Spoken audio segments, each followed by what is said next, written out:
Hello hi welcome to Aadya media. ఈరోజు మనతో పాటు ఉన్న గెస్ట్ ఇమ్మంది రామారావు గారు, సీనియర్ జర్నలిస్ట్. ఆయనతో మాట్లాడు. హలో సార్, నమస్తే. నమస్తే బాబు. మామూలుగా వీళ్ళకే ప్రాబ్లం లేనప్పుడు ఇప్పుడు ఎవరైతే ఇప్పుడు రేణు దేశాయ్ గారు మొన్న వీళ్ళందరూ కామెంట్ చేస్తున్నారు, మూడు పెళ్ళిళ్ళు అని. కొంతమంది 4 పెళ్ళిళ్ళు కూడా అంటున్నారు సార్. కొంతమంది అంటే జగన్మోహన్ రెడ్డి వీళ్ళందరికీ ఇప్పుడు ఎవరైతే పెళ్లి చేసుకుని వాళ్ళ పర్సనల్ లైఫ్లో వాళ్ళకి కుదరక విడిపోయారు. విడిపోయినా కానీ వాళ్ళు బయటకు వచ్చి ఏ రోజు ఒక మాట అనలేదు. దీని పవన్ కళ్యాణ్ గురించి కానీ ఏమీ అనలేదు. అవును, వీళ్ళకే లేని ప్రాబ్లం ఈ వైసీపీకి ఎందుకు వచ్చిందని చెప్పి ప్రజలు అంటున్నారు సార్. అంతేనండి. అదే కదా వాళ్ళు వైసీపీ వాళ్ళని చెడ్డ వాళ్ళని చేస్తుంది. వైసీపీ వాళ్ళ మీద వ్యతిరేకత మరి కొంచెం పెరుగుతుంది. ఇదే కదా కొంప ముంచింది వాళ్ళని. అరే వీళ్ళు ఓట్లు అడుక్కున్నారు, ఓట్లు ఈ పనులు చేసామని ఓట్లు అడుక్కోవాలి కానీ ఎంతసేపు పవన్ కళ్యాణ్ పిల్లల గురించి మాట్లాడతారేమిట్రా అనే ఆ క్వశ్చనే వాళ్ళలో మార్పు తీసుకొచ్చింది ఈరోజు. అదే ఆవిడ కూడా ఇప్పుడు రేణు దేశాయ్ గారు కూడా నన్ను లాగొద్దని ఆవిడ అంటలేదు. మా పిల్లల్ని మాత్రం లాగొద్దు, ఇప్పుడు వాళ్ళు బాగానే ఉన్నారు. ఆయన ఒక పబ్లిక్ ఫేవర్ పవన్ కళ్యాణ్, ప్రజల కోసం ఏదో చేద్దాం అనుకుంటున్నారు. పిల్లల్ని రాజకీయాల్లోకి లాగొద్దని చెప్పి దాన్ని ఎలా చూడొచ్చు? అవును, అంటే అది అందువల్ల అక్కడే వాడు మహిళలు కూడా దాన్ని సమ్మతించారండి. అంతే కదా, ఇంట్లో ఆడవాళ్ళని లాగడమే మొదటి పొరపాటు. లేకపోతే పిల్లలు ఎదిగే పిల్లల్ని లాగడం ఎంతవరకు సమంజసంగా ఉంటుంది? కనుక ఆడవాళ్ళు దాన్ని హర్షించరు. డెఫినెట్గా రేణు దేశాయ్ మాటలు స్త్రీల్లో చాలా మార్పును తీసుకొచ్చాయి. మార్పును తీసుకొచ్చాయి. ఈ వైసీపీ పార్టీ మీద వ్యతిరేకతను కూడా తీసుకొచ్చాయి. ఇప్పుడు కానీ రోజా ఆంధ్రలో కనిపించిందంటే ముక్కలు తీసేస్తారన్నమాట. అంతే, అలా ఉన్నారు వాళ్ళు, అంత కోపంతో ఉన్నారు. అది కాకుండా సార్ ఇప్పుడు మామూలుగా ఇప్పుడు వైసీపీ నాయకులు అందరూ ఎలా పడితే అలా పర్సనల్ లైఫ్లోకి మాట్లాడుతున్నారు. ఎందుకని జగన్మోహన్ రెడ్డి గారు పిలిచి వాళ్ళని ఎందుకు ఇలా మాట్లాడొద్దని కానీ ఒక్క హెచ్చరిక ఇస్తే నిజంగా ఎవరు మాట్లాడరు. అలా మాట్లాడమని చెప్పిందే జగన్మోహన్ రెడ్డి కదండి. ఈ శాడిస్టిక్ సైకోని ఎందుకంటారు? వాడికి శాడిస్టిక్ మెంటాలిటీ. చంద్రబాబు నాయుడు ఏడిస్తే చూడాలని ఆశ. అసలు ఆయన ఆర్డర్స్ ఎలాగిచ్చారంటే మీరు ఏది ట్రోల్ చేసినా చంద్రబాబు నాయుడు ఏడుస్తున్నటువంటి విజువల్ వేసుకోండి అని చెప్పాడు. అంటే వాళ్ళు ఏడుస్తున్నట్టు, వాళ్ళు కుళ్ళుమోతనంగా లోపల కుళ్ళిపోతున్నట్టు, బాధపడుతున్నట్టు ఉంటే జగన్మోహన్ రెడ్డి గారికి ఏమో ఒక తీరని కోరికను ఆనందం అన్నమాట. అంతే కదా. కూడా నాన్నగాడు ఏంటి ఊరికి అమ్మనా బూతులు అయినా బూతులు తిరుతుంటే వాడు పెద్ద నా ప్రాణం అంటాడు జగన్మోహన్ రెడ్డి. పేరుని నాని అసలు పద్ధతి పాడు లేకుండా తిరుతుంటే పేరుని నాని నా ప్రాణం అంటాడు. ఒక పక్క నా ప్రాణం అంటూనే రెండో పక్క ఉద్యోగాలు తీసేస్తుంటాడు. చూసారా? తమ్ముడే పేకాడే. ఆ పేరు నాని ఉద్యోగం తీశాడు, కొడాలి నాని ఉద్యోగం తీశాడు, అక్కడ అనిల్ కుమార్ యాదవ్ ఉద్యోగం తీశాడు. మరి ఏముంది ఇప్పుడు? నేను మాట్లాడంటే ఒక రోజా ఉంది, రోజాకి పని పాటు డబ్బులు రానటువంటి ఉద్యోగం ఇచ్చాడు, అది పేరుతుంది. ఇక్కడ ఒకవేళ దీని పేరేం పేరు లక్ష్మీ పార్వతి. అసలు ఏమైనా ఉందా? నేను తిట్టి వదిలేసానమాట ఆవిడ్ని. ఎందుకు వచ్చింది? లాగులు అంటుంది. లాగులు వేసుకోవడం చేత కానీ లోకేష్ కూడా మాట్లాడతాడా అంటుంది. లాగులు వేసుకున్నాడో లేడో చూసావు నువ్వు అమ్మ? లోకేష్ లాగు వేసుకున్నాడో లేదో చూసావా నువ్వు అని ఒకవేళ నువ్వు వేసుకుంటావా లాగులు అని లోకేష్ ప్రశ్నిస్తే, ఏది లాగుల వరకు అండర్వేర్ల వరకు ఎందుకు వెళ్ళిపోవడం ఆడవాళ్ళు? తప్పు కదా. అయితే వీళ్ళకి ఏముంది? ఏ పదవి లేదు. వైఎస్ఆర్ కాంగ్రెస్ పార్టీలో ఉన్నారు తప్ప వీళ్ళు పదవి ఏముంది? పైసలు రాని పదవులు అవన్నీ. ఆ పైసలు అంటే వస్తే ఆయన తీసుకుంటాడు మొత్తం అంతా. కనుక జగన్మోహన్ రెడ్డి కావాలని రెచ్చగొట్టిందే చంద్రబాబు నాయుడిని, పవన్ కళ్యాణ్ ఫ్యామిలీని మీరు నోటుకు వచ్చినట్టు తిట్టండి. అంతే. వాళ్ళు కుళ్ళిపోవాలి, వాళ్ళు ఉడుక్కుపోవాలి. వాళ్ళు ఆ కుళ్ళిపోయి వాళ్ళ బాధతో చచ్చిపోవాలి. అంత వాడికి ఉగ్రసం ఉంది. వాళ్ళకి ఏమిటంటే మరో 30 సంవత్సరాల పాటు ఎవడు ముఖ్యమంత్రి రాకుండా అయిపోవాలండి. అది ఆయన తాలూకు ఉద్దేశం. ఎందుకు వచ్చిందో ఆ డబ్బు మీద వ్యామోహం. ఎందుకని సార్ ఇప్పుడు మామూలుగా ఇప్పుడు వాళ్ళందరినీ మాటలు తిడుతున్నారు కదా, ఇప్పుడు జగన్మోహన్ రెడ్డి గారు దానివల్ల ఉపయోగాలు ఏమున్నాయి సార్? ఇప్పుడు నష్టాల వరకు మనకు తెలిసింది ఏంటంటే అలా మాట్లాడడం వల్ల ఆయనకే నష్టం అని మనం అనుకుంటున్నాం. ఇప్పుడు ఆయన వేరే విధంగా కూడా ఆలోచించవచ్చు. వాళ్ళకి బాగా సలహాదారులు, చాలా పెద్ద సలహాదారులు ఉన్నారు. ఎవరు? మన ఆయన సజ్జల గారు. ఇలా మాట్లాడితే మనకి ప్లస్ అవుతుందని లేదు. అక్కడ వాళ్ళ ఆలోచన ఏంటంటే చాలా తెలివైన ఆలోచన అండి అది. ఇప్పుడు భారతంలోనూ దుర్యోధనుడు కానీ కౌరవులు చచ్చిపోయారంటే ఎలా చచ్చిపోయారు తెలుసా? శల్యుడు అనేవాడు ఉన్నాడు. కర్ణుడు అరివీర భయంకరుడు మాట. కర్ణుడు ఒక్కడి చాలు పాండవులు అందరినీ చంపేయడానికి. అక్కడ శల్యుడు ఏం చేశాడంటే రథం ఎక్కగానే రథం శల్యుడు మంచి చాలా బాగా సారథ్యం వహిస్తాడనమాట. కృష్ణుడితో సరిసమానంగా సారథ్యం వహించేవాడు అంటే శల్యుడు. వాడు ఏం చేశాడు తెలిసినాక ఆ రథం ఎక్కగానే, ఏమయ్యా నువ్వు అర్ధరథుడు కదా నువ్వు అంటే, అర్ధరథుడు అంటే ఒక సెపరేట్ క్యాస్ట్ ఉన్న వాళ్ళకి ఏంటంటే సూతపుత్రుడు కదా ఆయన అర్ధరథుడు అన్నమాట, పూర్ణరథుడు కాదు. ఒక్కసారి బాధపడ్డాడు, ఏమిట్రా ఎగ్గాని ఇలాగుంది. కొంచెం దూరం వెళ్ళాడు.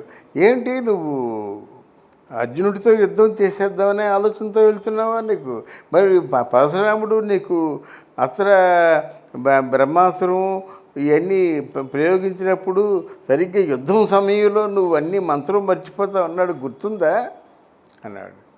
ఊరు బాబోయ్ ఏంటి, అవును మంత్రం మర్చిపోతే ఎలాగా, అర్జునుడితో యుద్ధం చేయరు కదా ఆలోచనలో పడ్డాడు.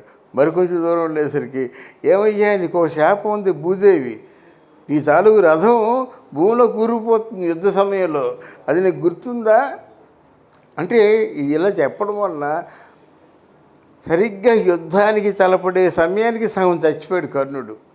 అలాగే ఇక్కడ ఏం చేస్తున్నాడు మైండ్గా అన్నమాట. ఇక్కడ చంద్రబాబు నాయుడుకి ఎవడు ఓటేయుడు, చంద్రబాబు నాయుడు ఒక దరిద్రుడు, చంద్రబాబు నాయుడుకి ఏమీ తెలియదు, చంద్రబాబు నాయుడుకి ఏడ్చుకోవడం తప్ప ఇంకేమీ తెలీదు అని మొత్తం ఆ కేడర్ను కూడా ఎవరిని నమ్మడు. కేడర్కి ఏమి ఆ చంద్రబాబు నాయుడు కింద ఉన్న కేడర్ ఎవరు బాగుపడరు. ఇలాగ నిర్వీర్యం చేస్తారు కేడర్ దగ్గర నుంచి చంద్రబాబు నాయుడు వరకును. ఇక్కడ పవన్ కళ్యాణ్ని వీడికి 3 పెళ్ళిళ్ళు, వీడి పిల్లలు పిచ్చి తప్ప ఏమి లేదు, పిల్లల్ని చేసుకోవడం, కడుపులు చేయడం, వాళ్ళు వదిలేయడం, పిల్లల్ని అని ఇవన్నీ ఎంత మానసికంగా గాయపరిచేటువంటి మాటలు ఇవి. ఇలాంటి మాట్లాడడం వల్ల వాళ్ళు మెంటల్గా అప్సెట్ అయ్యి కొంచెం తప్పుకుంటారనేటువంటి ఫీలింగ్. కానీ మరికొంచెం ఉండాడు పవన్ కళ్యాణ్ మొత్తం రంగంలో దిగిపోయాడు అన్నమాట. రంగం దిగిపోయి అమ్మి తిమ్మి తేల్చుకుంటా అని చెప్పాడు. తర్వాత నేను జనంలోకి వచ్చాను, నేను సావురేవో తేల్చుకోవడానికి వచ్చాను, నేను మళ్ళీ వచ్చి పారిపోవడానికి రాలేదు అని ఆ చెప్పే మాట మాత్రం ఇప్పుడు వాళ్ళ గుండెల్లో వణుకు పుట్టిస్తుంది. వాళ్ళు చేసిన ప్రయత్నం అంతా బాగానే చేశారు. అనరాని మాట్లాడితే మీకైనా ఎలాగనిపిస్తుంది దశనీయమై దీనికోసం నేను ఎందుకు అనవసరం ఇంట్లో వాళ్ళందరినీ బాధ పెట్టాలి, గుడ్ బై టు పాలిటిక్స్ అని చెప్పి వెళ్ళిపోవచ్చు కదా. ఇప్పుడు ఈవెన్ రాహుల్ గాంధీ కూడా అక్కడే కదా, కాసేపు పట్టుదలగా ఉంటాడు, కాసేపు వదిలేస్తాడు. ఆ సోనియా గాంధీ లాంటిదే నాకు వద్దు బాబు, నాకు అక్కడ అధ్యక్షురాలు పదవి వద్దని చెప్పింది. ఎందుకు ఈ మాటలు పడలేక. రాజకీయాలు ఉన్న వాళ్ళకి రావటం చేరాలి, లేదా రాజీవ్ గాంధీ, ఎన్టీ రామారావు లాంటి చరిస్మైన కావాలి. రాజీవ్ గాంధీని చూసి ఎవరైనా మాట్లాడగలరా? ఇందిరాగాంధీని చూసి ఎవరైనా మాట్లాడగలరా? అలాగే ఇక్కడ ఎన్టీ రామారావు చూసి ఎవరు మాట్లాడలేరు అన్నమాట. చరిస్మా అటువంటిది. అదేనా కావాలి, ఇదేనా కావాలి. అందువల్ల వీళ్ళు మాట్లాడుతున్నారంటే వీళ్ళ తాలూకు కుట్ర వేరు. అంటే మానసికంగా వాళ్ళని చంపేద్దామని కుట్ర, అదే వాళ్ళ పాలిట వ్యతిరేకత పెంచడానికి కారణం అయ్యింది. అసలు ఇంత దద్రువైన సలహాలు ఇస్తుందా ఎవరని ప్రజలు అడుగుతున్నారు సార్. ఎవరని చెప్పచ్చు, ఎంతమంది ఉన్నారు సార్ సలహాదారులు? ఉన్నారండి, చాలా అవసరం లేదని చాలా మంది ప్రజలు, చాలా మంది. వాళ్ళకి లక్షల జీతాలు, 2 లక్షలు, 3 లక్షలు, చాలామంది 30 మంది ఉన్నారండి. 30 మందికి మనిషికి 3 లక్షలు కనీసం ఉంటుందండి. ₹1,00,00,000 అయిపోయిందా జీతాలు. అందులో కె రామచంద్రమూర్తి అని చెప్పేసి ఒక మంచి సీనియర్ జర్నలిస్ట్ ఉన్నారు, ఆయన ఉండేవాడు. ఆయన వెంటనే ఉంటే పిఏగా అంటే పిఆర్ఓగా పెట్టుకున్న వెంటనే ఒక 1-2 నెలల్లో ఉన్న తర్వాత రిజైన్ చేశాడు. దానికి కారణం ఏం చెప్పాడు తెలిసిన, మీరు మాకు జీతాలు ఇస్తున్నారు కానీ మా సేవల్ని మీరు ఉపయోగించుకోవటం లేదు, మా సేవలు ఉపయోగపడినప్పుడు మీ జీతాలు మాకెందుకు, నేను మీతో ఇంతవరకు మీ అపాయింట్మెంట్ కోసం ట్రై చేశాను, మీ అపాయింట్మెంట్ నాకు దక్కలేదు కనుక నీ సెలవు తీసుకుంటున్నానని చెప్పాడు. అలా ఎవరో పౌరుషం ఉన్నాడు, అభిమానం ఉన్నాడు పోతారు. లేకపోతే హాయి కదండి, హాయిగా ఓ ఏసీ రూములో ఫస్ట్ క్లాస్ ఫెసిలిటీస్తో క్యాబినెట్ హోదాలను వాళ్ళు నెలకి అయ్యేసరికి అకౌంట్లో పడిపోతుంటాయి. ఎంత అనుకుంటే అంత జీతం, అంతకంటే కావాల్సిందే ఉందండి. ఆయనకి ఎవరు చెప్పరు, సలహాలు చెప్పేవాళ్ళు ఎవరు, సలహా చెప్పినా వినరు. అరే ధర్మాన ప్రసాదరావు లాంటి వాడే మార్నింగ్ 7 గంటలకు వస్తే సాయంత్రం 5 గంటల వరకు అపాయింట్మెంట్ ఇవ్వలేదు. ఆయన ఎవరికి నేను సీనియర్ లీడర్ని, నేను మీ నాన్నగారి దగ్గర ఉన్నప్పుడు మీ నాన్న నెంబర్ 1 అయితే నేను నెంబర్ 2 అంటే నీ నెంబర్ 2 నెంబర్ 3 తీసి పక్కన పెట్టు. నా దృష్టిలో నువ్వేంటి, నాతో నీకు పని ఉంటే నువ్వు రా, లేదా మానే. మామూలుగా అసలు దీని గురించి కొన్ని సన్నివేశాల గురించి ఏమైనా డిస్కస్ చేస్తారంటారా సార్ వీళ్ళు? ఏమి డిస్కస్ చేయరండి, ఏమి డిస్కస్ చేయరు. ఆయన అనుకున్నది ఏంటంటే జనానికి ఆర్ఆర్గా డబ్బులు ఇస్తున్నాం కదా, జనంలో మాత్రం నేను ఉంటాను, ఎలక్షన్ ముందు మీకు ఇచ్చినటువంటి అమౌంట్ ఎంతో చూసుకోండి, సంవత్సరానికి 1,80,000 రూపాయలు మీకు ఇస్తున్నాను అంటే ఎవ్రీ మంత్ కూడా మీకు ఏదో డబ్బు ఇస్తున్నాను, పెన్షన్ కానీ పథకాలు కానీ ఏదో ఒక అమ్మఒడి కానీ ఇంకేం ఆసరా కానీ ఏదో ఇస్తున్నాడు కనుక నిజంగా మీకు డబ్బులు ముట్టినట్టయితే నాకు ఓటేయండి అంటే ఛాలెంజ్ చేద్దాం అనుకున్నాడు. అందువల్ల జనంలో చాలా గట్టి మూఢనమ్మకం ఉండేది, కానీ ఆ మూఢనమ్మకాలనేమో తొలగించేశారు. ఇప్పుడు బీజేపీ వాళ్ళు ఏం చేస్తున్నారు, ఒక గాడిదిల్లారా మీకు ఇచ్చే 1,80,000 రూపాయల్లోనూ 1,50,000 రూపాయలు బీజేపీ పార్టీ కేంద్రం నుంచి ఇచ్చినీరా, మీ తాలూకు యజమాని ఇచ్చింది కేవలం 30,000 అనేసి తుస్సు మలిపోయింది వాళ్ళది. ఇప్పుడు ఇంకో మార్గం లేదన్నమాట. ఊరే ఇంత డూబు చేసింది వీడు 30,000 అంటే జనం కదా, జనం సైకాలజీ అలాగే ఉంటుంది. ఇప్పుడు చంద్రబాబు నాయుడు మొత్తం ఆయన తల పథకాలు చూస్తుంటే మతిపోతుంది. విజన్ 2047 దానికి ఇంటలెక్చువల్స్ అందరూ కూడా ఓటేశారన్నమాట. అమ్మో ఎంత గొప్ప ప్లాన్స్ ఉన్నాయి ఆయనకి. అందువలన ఇవన్నీ మీకు భవిష్యత్తు ఎలాగ ఉండిపోతుంది, కమాన్ మీ పథకాలు ఏవి డిస్టర్బ్ చేయండి, నేను 20 లక్షల మంది ఉద్యోగాలకు ఇస్తాను.